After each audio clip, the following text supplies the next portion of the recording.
السلام علیکم جی، مائی نیم از اسما شیخ، welcome to my channel. تو آج بات کر لیتے ہیں رام کوٹ فورٹ کے بارے میں۔ اپنی دلکش خوبصورتی اور قدرتی مناظر کی وجہ سے اکثر اسے زمین پر جنت کہا جاتا ہے۔ یہاں کرنے اور دیکھنے کے لیے بہت کچھ ہے کہ آیا آپ ایک مسافر کے طور پر آزاد کشمیر کا دورہ کر رہے ہیں۔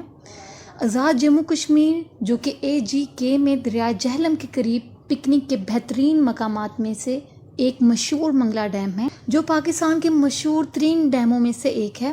اگر آپ اس علاقے کی طرف جا رہے ہیں تو دریا کے کنارے واقع تاریخی رام کوٹ قلعے کا دورہ کرنا نہ بھولیں۔ رام کوٹ قلعے کے سفر کی منصوبہ بندی کے بارے میں آپ کو جاننے کی ضرورت ہے۔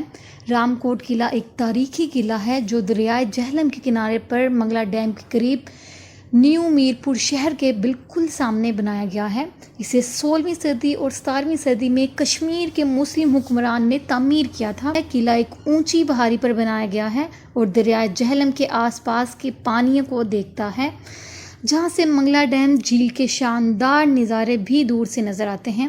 رام کوٹ قلعے کی تاریخ کہا جاتا ہے کہ رام کوٹ قلعہ ایک پرانے ہندو مندر کی جگہ پر بنایا گیا تھا۔ علاقے میں کھدائی کے نتیجے میں 5ویں صدی کے آثار بھی ملے ہیں۔ قلعہ اپنے قیام سے لے کر اب تک بہت سے ہاتھ بدل چکا ہے۔ برسوں کے دوران مسلم اور سکھ دونوں حکمران کے دور میں اس کی تزئین و آرائش اور قلعہ بندی کا مشاہدہ کیا گیا ہے۔ آزاد کشمیر کے ضلع میرپور میں واقع رام کوٹ قلعہ ایک جزیرہ نما پر بنایا گیا تھا اور اس طرح یہ چاروں طرف سے پانی سے گھرا ہوا ہے۔ 3 طرف دریائے جہلم، راستے میں کوئی پکی یا کچی سڑکیں نہ ہونے کے باعث رام کوٹ قلعہ صرف کشتی کے ذریعے ہی قابل رسائی ہے۔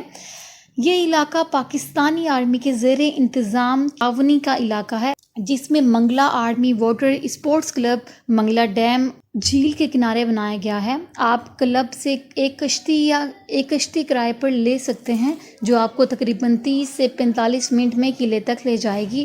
ایک بار جب آپ جزیرے نما تک پہنچ جاتے ہیں تو رام کوٹ قلعہ تک پہنچنے کے لیے ایک چڑھائی جاتی ہے، کیونکہ یہ ایک پہاڑی کی چوٹی پر بنایا گیا ہے۔ یہ چڑھائی وقوفانہ ہے، جس میں واضح طور پر نشان زدہ راستے اور ٹوٹے ہوئے قدم نہیں ہیں، اس لیے یہ انتہائی سفارش کی جاتی ہے کہ آپ رام کوٹ قلعے کے سفر پر اپنے ساتھ مقامی گائیڈ کو لے جائیے۔ قلعہ رام کوٹ کا فن تعمیر اسکاٹش قلعوں کی خوبصورتی اور شان و شوکت سے ملتا جلتا ہے، لیکن اس میں وہی تعمیراتی خصوصیات دکھائی دیتی ہیں جو منگلا اور مظفر آباد کے قلعوں میں ہیں، جو ایک ہی دور میں تعمیر کیے گئے تھے۔ قلعے کو دارہ اندازی اور حملے سے محفوظ رکھنے کے لیے فصیل کے احاطے میں صرف ایک ہی داخلی راستہ بنایا گیا تھا۔ یہ محراب والا دروازہ 2 چوکی داروں کے درمیان کھڑا ہے، جس میں قلعے کے اندر ڈھلوان بنائے گئے ہیں تاکہ توپوں کو پیراپیٹس تک لے جایا جا سکے۔ قلعے کے اندرونی حصے میں کئی عمارتیں ہیں جن میں محراب والے دروازے اور پانی کے بڑے ٹینک زمین میں گہرائی میں کھودے گئے ہیں۔ دیگر بیرونی دیواروں کے ساتھ واچ ٹاور بھی نیلے پانیوں کے پس منظر میں اب بھی اونچے کھڑے